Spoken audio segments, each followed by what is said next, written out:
ఇన్నిసార్లు డిస్టర్బ్ చేస్తారా సార్? ఇప్పుడు ఇలా ఎన్ని అబద్ధాలు? ఇప్పుడు వారు ఇప్పుడే ఒక నిమిషం కింద మాట్లాడుతూ 50 టీఎంసీలు సముద్రంలోకి నదిలోకి వదిలారని చెప్పారు. వారి బుక్ ఇది, పేజ్ నెంబర్.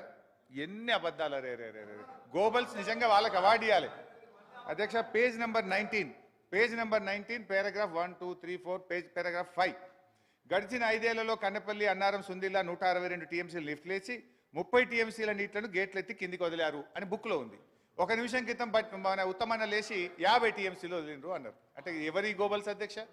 ఇక ఒకటి. ఇక రెండు అధ్యక్ష, అసలు బేసికల్లీ నేను ఇక చెప్పాలంటే టైం నాకు లేదు కానీ సింపుల్ సీదా గొల్ల లెక్క అధ్యక్ష. ఏంటిది మరి? కాంగ్రెస్ ప్రభుత్వ హయాములో నీళ్ళు ఎందుకు అరపై ఎస్ఆర్ఎస్పి స్టేజ్ 2లా?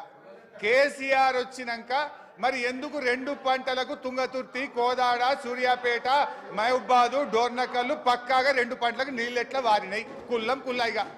ఎందుకంటే సింపుల్ ముచ్చటగా మరి నిజంగా మరి ఆ రోజు అది కాళేశ్వరం నీళ్ళే కాకపోతే ఆ రోజు నీళ్లు పారాలి కదా. ఆ రోజు పారలేదు ఎందుకు, ఈ రోజు పారినాయి ఎందుకు అంటే పక్కాగా మేము ఆ నీళ్ళు ఇచ్చినాం. ఇది ఇప్పుడు టీవీలో చూస్తున్న సూర్యాపేటోళ్ళకో తుంగతుర్తోళ్ళకి తెలియదా? ఆనాడు కోదాడోళ్ళకి తెలియదా?